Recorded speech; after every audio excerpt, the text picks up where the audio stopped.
बिस्मिल्लाहिर्रहमानिर्रहीम।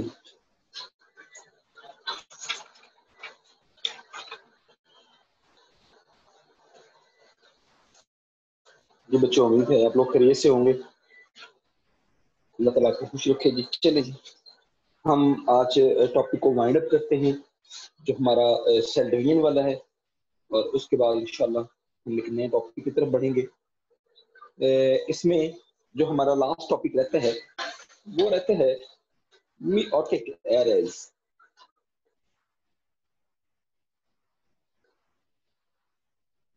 meiotic arrays जिसको हम नॉन डिसजंक्शन का नाम देते हैं, जिसको हम नॉन डिसजंक्शन का नाम देते हैं। अच्छा जी, ये है क्या? It's a process phenomenon in which chromosome fails to segregate from each other during anaphase 1 or anaphase 2। anaphase 1 और anaphase 2 के दौरान जो क्रोमोसोम है वो एक दूसरे से सेग्रीगेट नहीं हो पाते। They fail to segregate. As a result क्या होता है? As a result there is unequal distribution of chromosomes in daughter cells. Daughter cells के अंदर फिर वो अनइक्वल डिस्ट्रीब्यूशन हो जाती है। हम इस प्रोसेस को नॉन डिसजंक्शन का नाम देते हैं। और ये जो नॉन डिसजंक्शन होती हैं ये बहुत सारी बीमारियां होती हैं। मतलब ये हमारे समझ लें आप कि physical, mental and social abnormalities लेकर आती हैं। मतलब ये बहुत सारी एबनॉर्मेलिटीज जो हैं ये पैदा करते हैं, डिसऑर्डर्स पैदा करते हैं। इसमें आपने याद रखना है बेटा, क्योंकि दो तरह के क्रोमोसोम होते हैं और दो तरह के क्रोमोसोम्स के अंदर ये पाई जाती है। फॉर एग्जांपल ये जो नॉन डिस्टिंक्शन है, it may be due to unequal distribution of sex or autosomal chromosomes। ये इनकी वजह से हो सकती है, ये सेक्स क्रोमोसोम की वजह से हो सकती है, ये ऑटोसोम क्रोमोसोम की वजह से हो सकती है। अच्छा, अब मैं कंपैरिजन व्यू दूंगा कि कंपैरेटिव व्यू जो है वो हमारे पास बुक के अंदर 3 बड़ी डिटेल में लिखे हुए हैं। एक है Down syndrome, Klinefelter syndrome and Turner syndrome. हम इनकी बात बड़ी डिटेल में करेंगे और बाद में देखेंगे कि क्रोमोसोम्स की जो कंडीशंस हैं वो कैसी होती हैं। मैं इसको रेज करने लगा। अब मेरा बेटा इसकी वो स्क्रीनशॉट लेनी है वो ले लीजिए।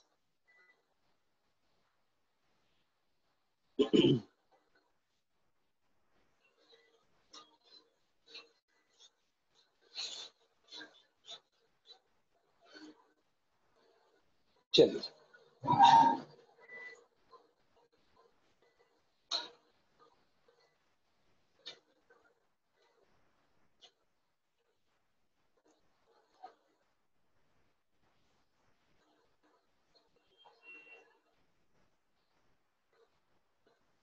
यहाँ पे हम फीचर्स की बात करेंगे। पूरा सिस्टम जो भी कर लेते हैं।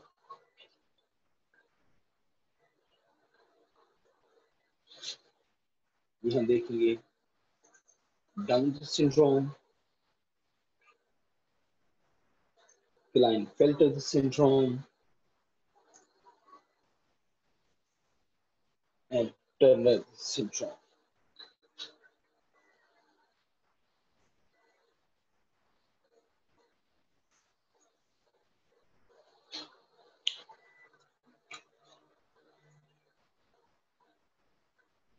यहाँ पे फीचर्स की बात हम करेंगे।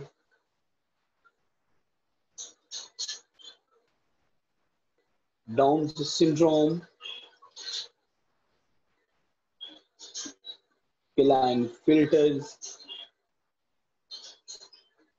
syndrome, and Turner syndrome. इसको भी हम क्लोज करते हैं। चलो, पहला फीचर, कौन से क्रोमोसोम इसमें इन्वॉल्व होते हैं भाई? What are different chromosomes which are involved in Down syndrome? ये बेटा आपको पता है 21st क्रोमोसोम।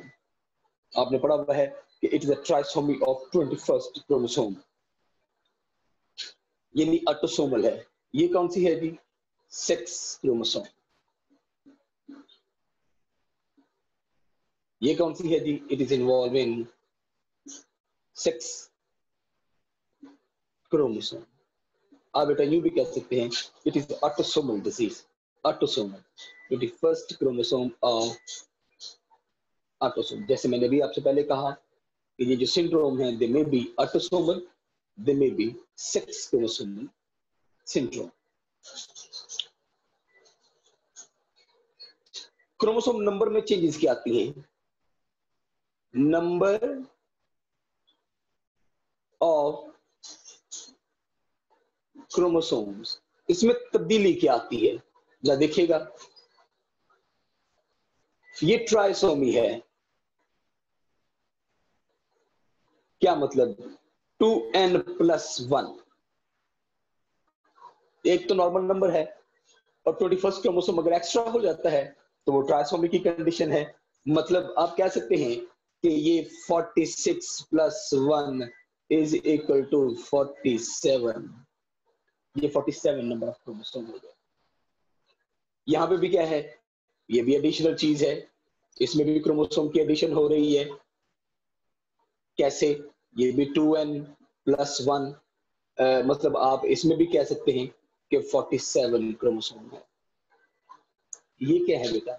इसमें क्रोमोसोम मिसिंग हो रहे हैं, missing of 1x chromosome in female. मतलब 2n-1 is equal to 45 chromosome in Turner syndrome.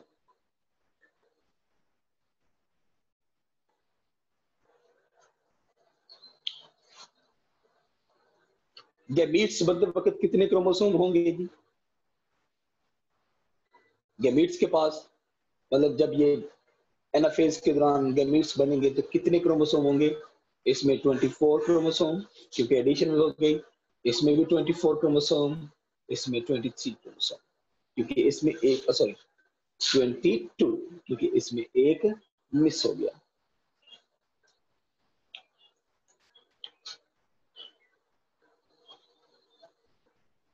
अच्छा, एक चीज और इसमें अगर हम एडिशनल ऐड करें तो ये भी हमें ये मिलेगा ओवम के अंदर। ये जो एडिशनल क्रोमोसोम हुआ है ये हमें मिलेगा। सर ये जो पहली वाली है डाउन सिंड्रोम, इसमें तो 21, ये जो एक्स्ट्रा क्रोमोसोम है वो ऑटोसोमल है ना, तो फिर वो गैमीट्स में क्यों आएगा? नहीं, अच्छा आपको क्या मतलब है? एक मिनट में आपको बताता हूँ, मेरा बेटा कंफ्यूज नहीं है आपके ओवम के अंदर है। अच्छा, आप कहते हैं, जरा देखिएगा 46, सॉरी 44+2 इज इक्वल टू 46, है ना? नजर आ रहा है ना यहाँ पे? अच्छा, इसमें गैमीट बने हैं जी, गैमीट बनेंगे ना। 22+1 इज इक्वल टू 23। है ना। अब इसका मतलब है इसमें ऑटोसोम भी आ गया, इसमें सेक्स क्रोमोसोम भी आ गया, ये गमीट में आ गया। अब अगर ये हो रहा है 23, ऑटोसोम 23 हो गए हैं, एक सेक्स क्रोमोसोम मिला के ये कितने हो जाएंगे 24, ओवम के अंदर आ गए। समझ आ गई बात की? जी सर आ गई है। थैंक यू सो मच, जीते रहो आप। अच्छा, इसमें चांसेस कितने हैं जी? चांसेस ऑफ डिजीज ये सिंड्रोम हैपन, बेटा आपको पता है, आपने बुक में पढ़ा हुआ है कि ये टीनेजेस जो मदर होती हैं, जो टीन मदर्स होती हैं, यानी टीनेजेस मदर होती हैं, उनके अंदर ये एक पर 1000 चांस होता है कि उनके अंदर ये डिजीज जो है वो अपीयर होगी, जो आने वाली नेक्स्ट जनरेशन है। 40 ईयर जो मदर होगी, 40 ईयर मदर, उसमें ये चांसेस रिड्यूस होके 1 आउट ऑफ 100 हो जाएंगे। जो 45 ईयर मदर्स होगी, आपको पता है बेटा, उसके अंदर जो चांसेस होते हैं वो 1 आउट ऑफ 10 हो जाएंगे, sorry 3 out of 100, 3 out of 100 हो जाएंगे। अच्छा, और ये जो चांसेस होते हैं क्लाइनफेल्टर सिंड्रोम के, ये 1 आउट ऑफ 1500, और ये 1 आउट ऑफ 61,000% में से ये चांसेस जो है ये डिजीज के होते हैं। ये मेरा बेटा आपने एज अ कीवर्ड अपने ध्यान में रखने हैं। एबॉर्शंस के चांसेस हैं भाई, या तो ये कैरी ऑन होगा, अगर कैरी ऑन नहीं होगा तो अबॉर्शन होगा, और जब अबॉर्शन होगा तो कितने % चांसेस होते हैं कि अबॉर्शन होगा? जरा देखिएगा, 1 आउट ऑफ 40 अबॉर्ट होते हैं, ये अबॉर्शन नहीं होती, कंप्लीट इनकी बर्थ होती है, एंड 1 आउट ऑफ 18 अबॉर्शन होती है। मतलब ज्यादातर ये वाला जो टनल सिंड्रोम है, ये ज्यादातर जो बेबीज होते हैं ये अबॉर्ट हो जाते हैं। अगर हम क्रोमोसोम रिलेशन की बात करें, व्हाट इज अ क्रोमोसोम?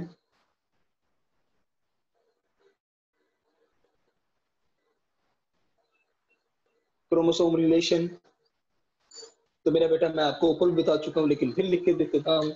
इसमें 45 ऑटोसोम प्लस ये A stands for autosome, X and Y, ये मेरा बेटा 47 हो गया। 44 ऑटोसोम प्लस इसमें XY, ये एक एक्स्ट्रा सेक्स क्रोमोसोम है। ये 44 ऑटोसोम है प्लस X, null गैमेट आ जाएगा इसमें, यानी एक इसमें मिसिंग है सेक्स क्रोमोसोम। हम कहते हैं ये क्रोमोसोम रिलेशन है। What are the symptoms? इनके सिम्टम्स या इनकी अपीयरेंस कैसी होती है जब ये सिंड्रोम्स अपीयर होते हैं? तो बेटा ये एक एक करके मैं फीचर इसको लिखूंगा, आपने मेरा बेटा देखना है। नंबर 1 जो डाउन सिंड्रोम है, इसमें फ्लैट ब्रॉड फेस होता है, जैसे मंगोलियन होते हैं वैसे इनका फेस है। सीक्वेंट आईज होती हैं, ये आईज ऐसी होती हैं जैसे वो बिल्कुल छोटी सी, बिल्कुल खुलने ना खुलने जैसी जो होती हैं। प्रोट्रूडिंग टंग होती है, इनकी जो जुबान होती है वो हर वक्त बाहर निकली होती है। CNS डिफेक्टिव होता है, मतलब इनका जो सेंट्रल नर्वस सिस्टम है वो बेटा डिफेक्टिव होगा। ये बेटा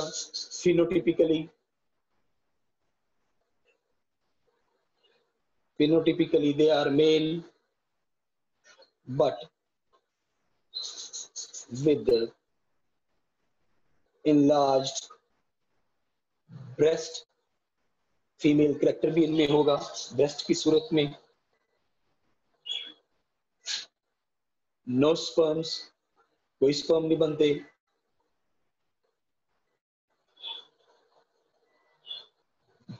स्मॉल टेस्टिस, इनमें छोटे छोटे से टेस्टिस होते हैं जो कि इनको इनकम्प्लीट मेलनेस की तरफ लेकर जाते हैं। ये जो होते हैं ऑफन डू नॉट सर्वाइव, ये सर्वाइव नहीं करते, लेकिन जो सर्वाइव कर सकते हैं विद, आप कह लें कि without uterus, no ovum, no ova produce. ये जो फीमेल होती हैं इनके अंदर कोई ओवा, कोई मेंस्ट्रुअल साइकिल नहीं चलता, यूट्रस एब्सेंट होती है। सिर्फ आप ये कह लें कि इनके अंदर फीमेल का जो ब्लाइंड वेजाइना कैरेक्टर्स है वो मौजूद होता है। तो ये सिम्टम्स और कैरेक्टर्स हैं जो बेटा मैंने सिंड्रोम्स के आपके सामने लिखे, मैं रिपीट करने लगा हूं, जरा देखिएगा। बेटा Down syndrome, Klinefelter syndrome and Turner syndromes, ये 3 मेजर सिंड्रोम हैं जब आप मियोटिक एरर या नॉन डिस्टिंक्शन की बात करते हैं। इसमें सबसे पहला क्रोमोसोम की बात हम करें तो डाउन सिंड्रोम में ये 21st ऑटोसोमल डिजीज है, क्लाइनफिल्टर सिंड्रोम सेक्स क्रोमोसोमल डिजीज है, और टर्नर सिंड्रोम भी सेक्स क्रोमोसोमल डिजीज है। डाउन सिंड्रोम की बात करें तो number of chromosome trisomy 2n+1 यानी 47 क्रोमोसोम, ये 24 ओवम के अंदर गैमेट्स में बनेंगे।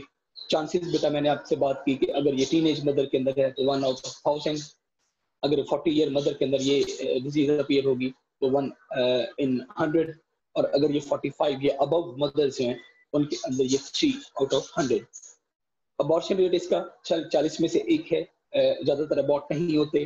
क्रोमोसोम रिलेशन की बात करें तो ये बेटा 45 ऑटोसोम और प्लस XY, यानी इसका मतलब है कि इसमें एक एक्स्ट्रा ऑटोसोमल क्रोमोसोम होता है।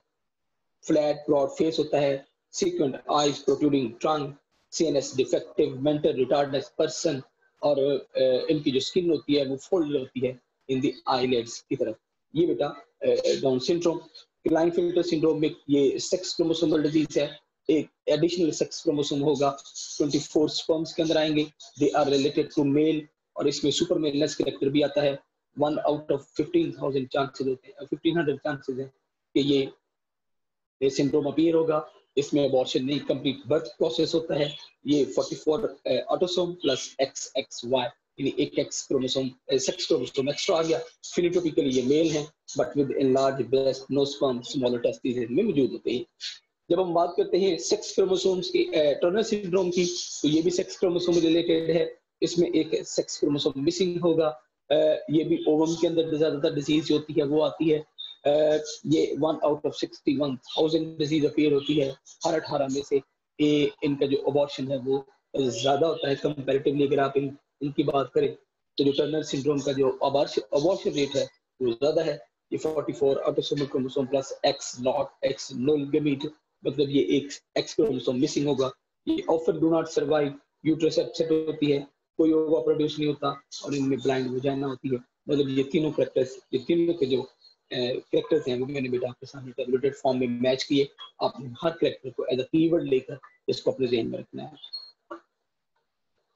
इसमें क्वेश्चन है मेरा बेटा तो पूछें प्लीज।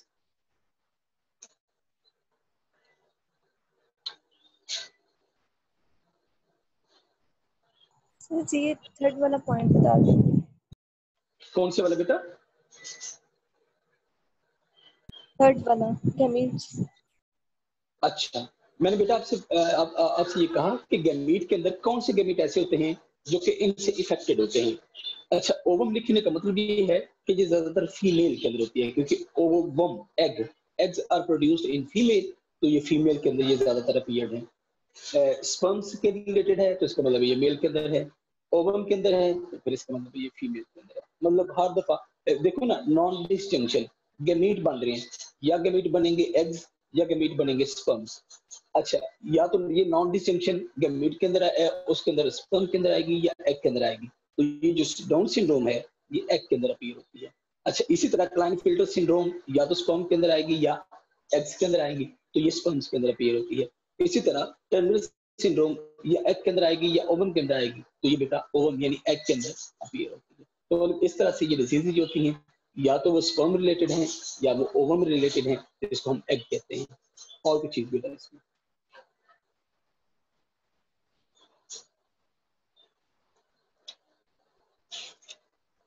सर लाइन फिल्टर में ओवर में नॉन डिस्जंक्शन नहीं हो सकती? क्लाइनेफिल्टर सिंड्रोम में जी सर। ये बेटा मैंने आपको बताया ना कि some non distinction process they are related inside the ovum formation during ovulation, ये प्रोसेस होता है। और कुछ नॉन डिस्टिंक्शन ऐसी होती है जो कि स्पर्म रिलेटेड, यानी जिसको हम कहते हैं ना कि वो स्पर्मेटोजेनेसिस प्रोसेस के दौरान ये होते हैं। तो ये ज्यादातर चांसेस होते हैं क्लाइनेफिल्टर सिंड्रोम के स्पर्म्स के रिलेटेड होते हैं। इसमें सुपर मेलनेस कहते हैं, X Y X X X X Y X, मतलब ये प्लस प्लस 44। अब आप अंदाजा कर लें, ये 1 2 3 4 ये टोटल हो जाएंगे 48। मतलब ये 46 से ज्यादा 47 हो जाएं, ये 48 हो जाएं, 47 48 49। अच्छा, और इसमें बाज़ औक़ात ये देखिएगा जरा, ये भी आ जाता है कैसे, जिसको मेलनेस इज सुपर इम्पोज्ड, ये चांसेस होते हैं। और कुछ चीजें देखिए, ये ज्यादातर स्पर्म के अंदर होता है।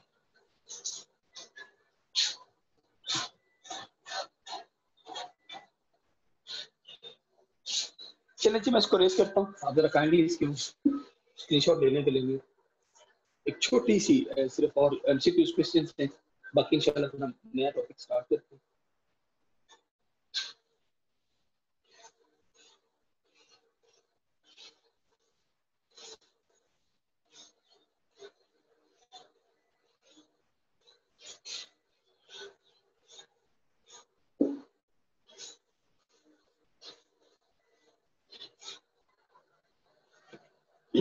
कुछ सिंड्रोम्स की टेबल हमारी बुक में दिया गया है, हम सिर्फ उसको देखेंगे कि वो कंडीशंस कौन सी हैं।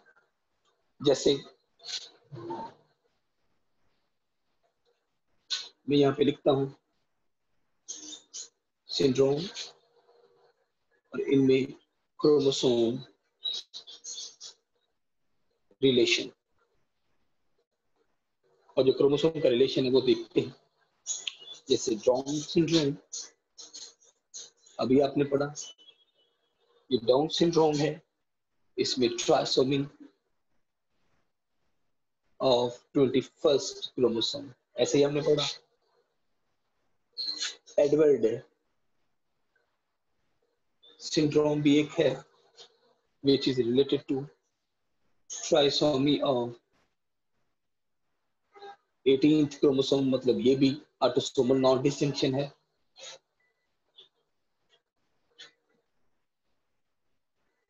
टर्नर्स सिंड्रोम, ये आपको पता है, इट इज मोनोसोमी, मतलब ये one x chromosome missing in female. अब देखिए जरा, मेटाफीमेल सिंड्रोम है, इसमें ट्राइसोमी ऑफ सेक्स क्रोमोसोम, मतलब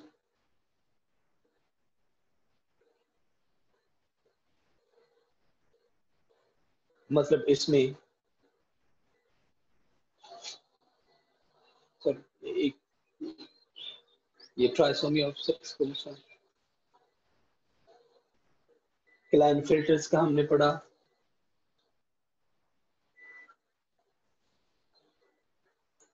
क्लाइनफिल्टर सिंड्रोम, इसमें ट्राइसोमी ऑफ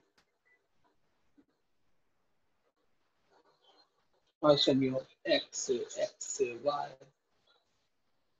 जैकब सिंड्रोम,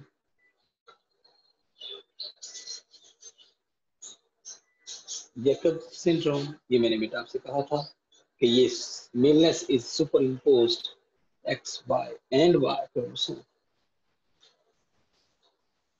इसी तरह ये पेचो सिंड्रोम, ट्राइसोमी ऑफ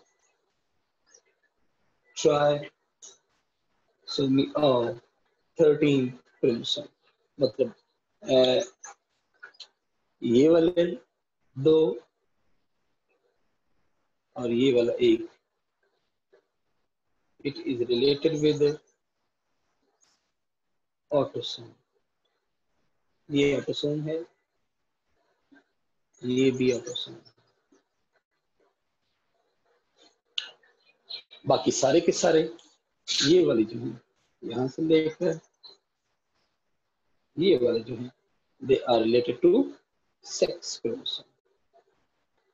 तो आपने ये कीवर्ड याद रखने हैं कि trisomy of 21st, trisomy of 18th, trisomy of 13th, यानी Down syndrome, Edward and Patau syndrome, they are autosomal non distinction. और बाकी Turner's, metafemale, Klinefelter, Jacob's, they are sex chromosome non distinction disease या syndromes. दो तीन MCQs हम जनाब इसमें रखते हैं, फिर आप मेरा बेटा इसमें एमसीक्यूज ट्राई कीजिएगा।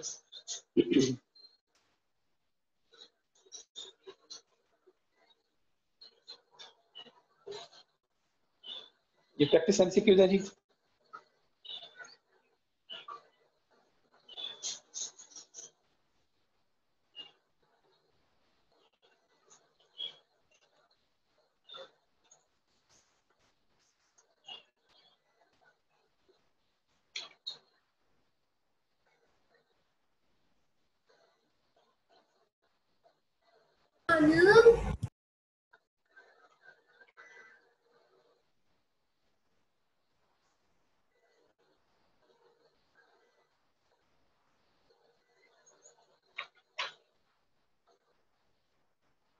ये फिर वही जो मैंने लास्ट में रखा,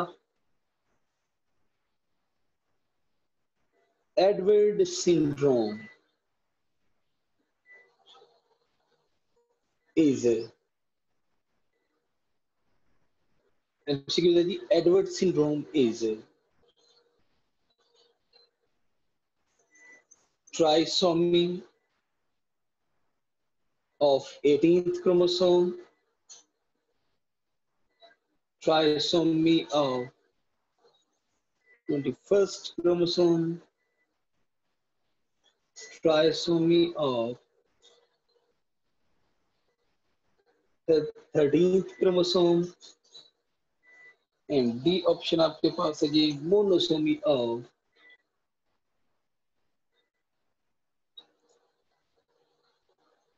ऑटोसोम 18th। जी बेटा, right option is alpha, A option.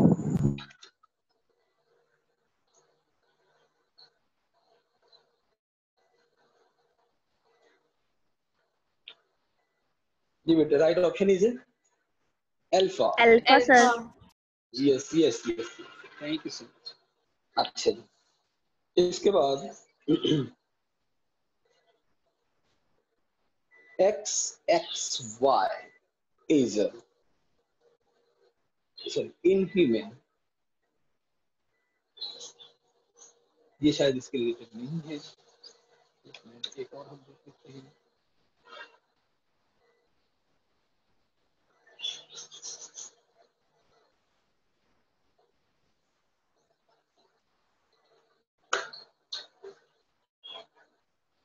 Yes, the replication of DNA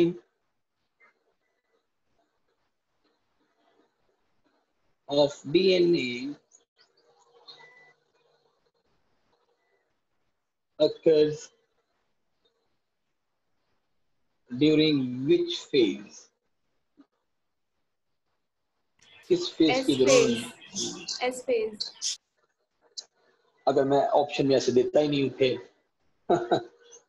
चलिए, आपने जवाब बता दिया, अब हम इसको और तरीके से देखते हैं। Anaphase, metaphase, interphase, telophase. Interface होगा, इंटरफेज आ जाएगा। अब इसका इंटरफेज होगा, अगर स्पेसिफिकली एस दिया होगा तो फिर उसका राइट आंसर क्या होगा? S phase of interphase. ठीक हो गया जी। चलो हम बेटा आगे स्टार्ट करते हैं our new chapter, in that chapter is evolution.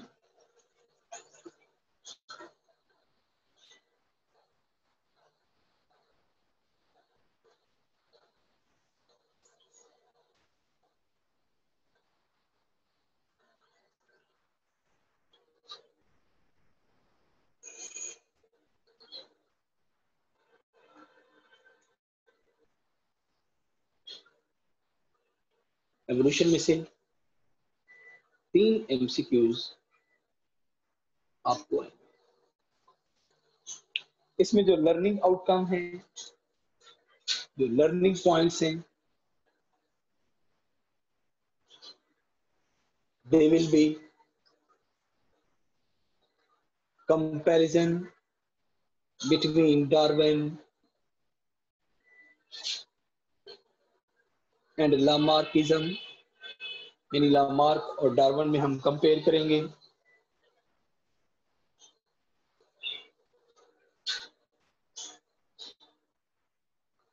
Discuss evolution chances in paleontology,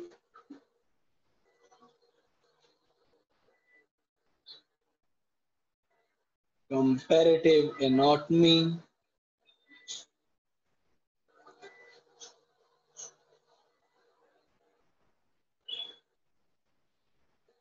molecular biology and biogeography. मतलब हम इनसे रिलेटेड एवोल्यूशन के चांसेस देखेंगे कि एवोल्यूशन हो रही है या नहीं हो रही। फिर हम हार्डे, वाइनबर्ग प्रिंसिपल की बात करेंगे इन डिटेल। और ये एल वाला तो दूसरा है, हम हार्डी वाइनबर्ग प्रिंसिपल की बात करेंगे डिटेल के साथ। हम उसमें एलीलिक फ्रीक्वेंसी, फैक्टर्स अफेक्टिंग, और ये सारा डिटेल में। ये 3 डिस्कसिंग पॉइंट हैं। इनमें से इंशाअल्लाह ताला हम एक को तो आज कर लेंगे, बल्कि 2 को आज कोशिश करेंगे कि हम इसको फारिग करें, तीसरा हम कल कर लेंगे। मैं इसको रेस करने लगा हूं ताकि हम अपनी पहला learning outcome that is Darwin and Lamarckism. चलें जी, पहले हम देखते हैं लामार्किज्म। लामार्किज्म का मतलब होता है theory of Lamarck.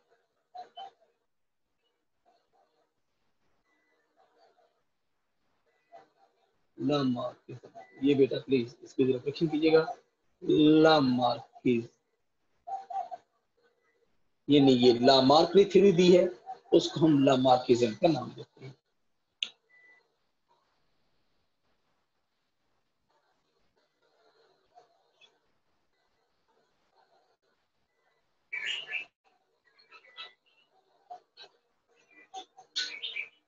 He put forward his theory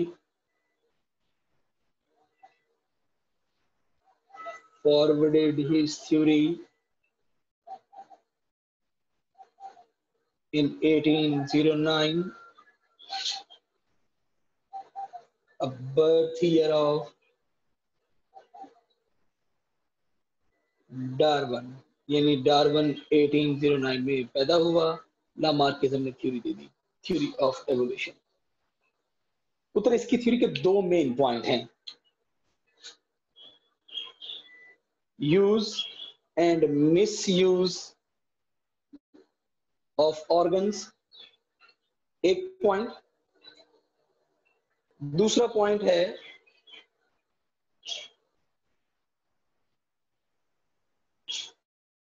inheritance of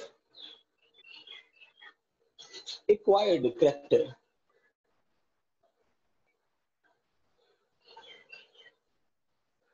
चल,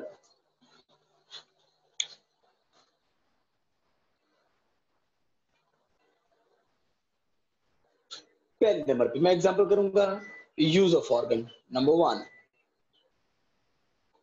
ब्लैक स्मिथ, लोहार, enlarged bicep muscle। लोहे का काम करते हैं, वो उसको मारते रहते हैं, थोड़े का इस्तेमाल, हैमर का इस्तेमाल करते हैं।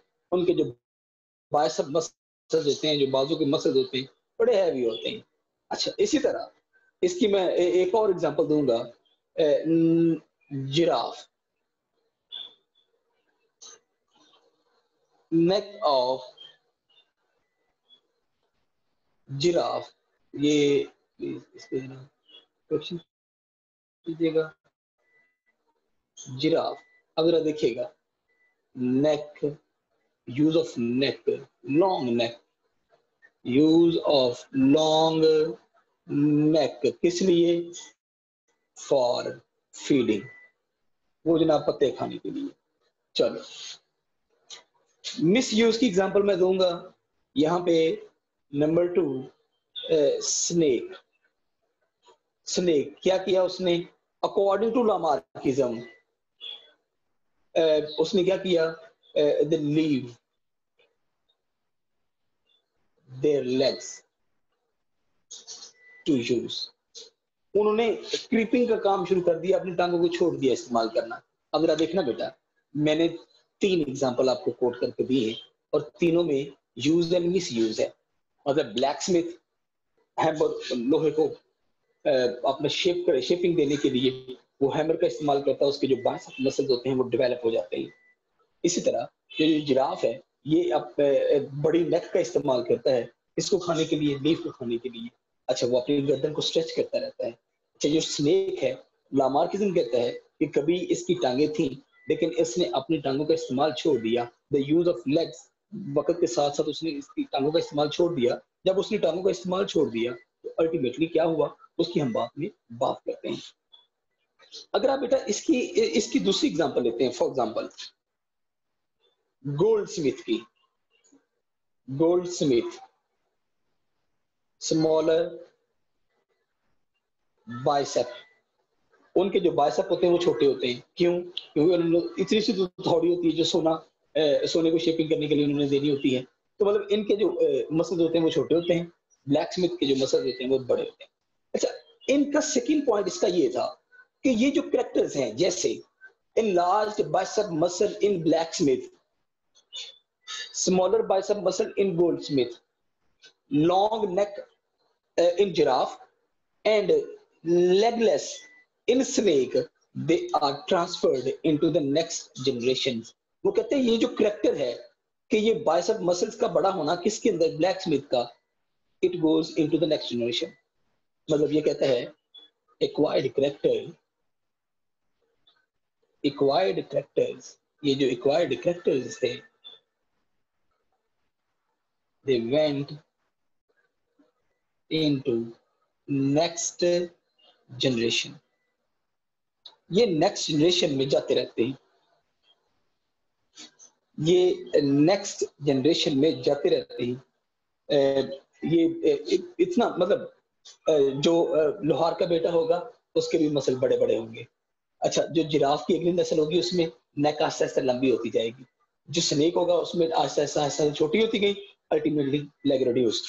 गोल्ड स्मिथ है, उसकी जो जनरेशन है उनमें जो मसल्स होंगे बाइसेप के वो छोटे होंगे। मतलब ये जो एक्वायर्ड कैरेक्टर्स हैं ये अगली नस्ल में जाते हैं। It was the second point of the Lamarckism. लेकिन एक चीज आपको बताऊं बेटा, नोट आपने लिख लेना है, फिजिकल कैरेक्टर्स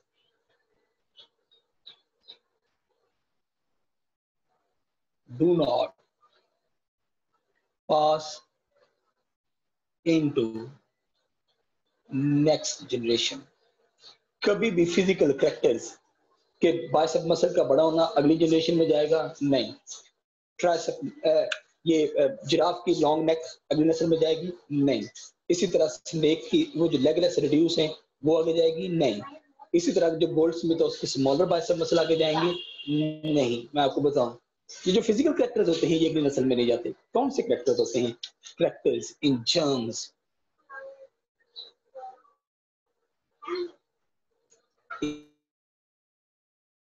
वो कैरेक्टर जो जर्म लाइन में होते हैं, मतलब कहां पे? जो जेनेटिक्स में होते हैं, हमेशा वही आगे ट्रांसफर होते हैं into the next generation. For example, अगर मैं आपसे एग्जांपल, आपने किसी बंदे को देखा उसका एक कान नहीं है, आपको उसके सारे बेटों या बेटी को देखे दोनों कान मौजूद होंगे। अब ये फिजिकल कैरेक्टर है इन तरह का। अगली नस्ल में मुंतकिल नहीं हुआ, अगर अगली नस्ल में मुंतकिल होता तो ये कान ना होता।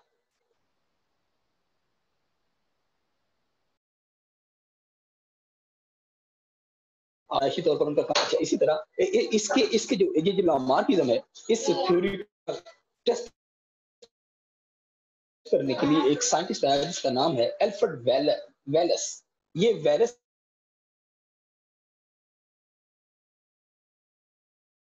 उसने माइस लिया,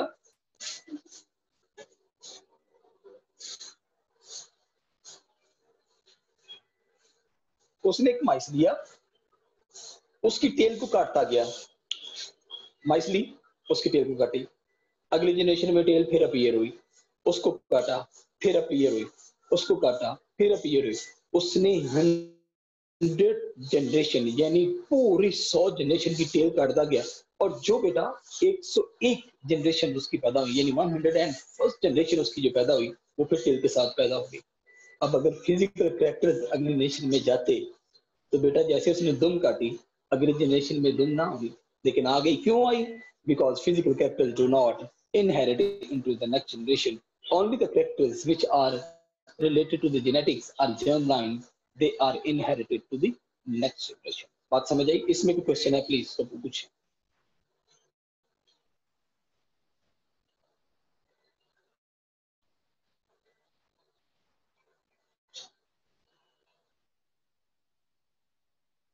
जल्दी से मेरा बेटा को पूछें।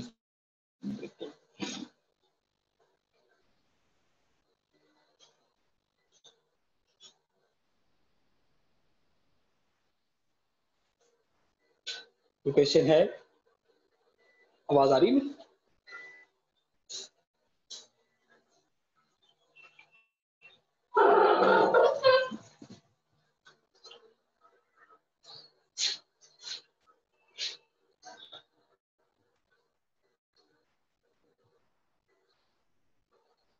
अच्छा चलें, इसका स्क्रीनशॉट ले ले, हम इसकी दूसरी थ्योरी करते हैं please.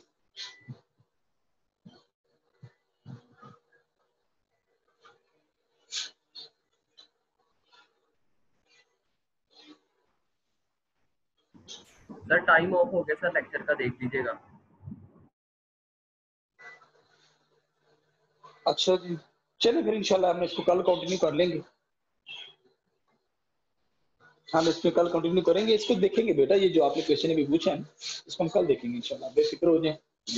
What is evolving character in man and that is appendix, इस कल सूरत हाल सारी हम आपको बताएंगे इंशाल्लाह।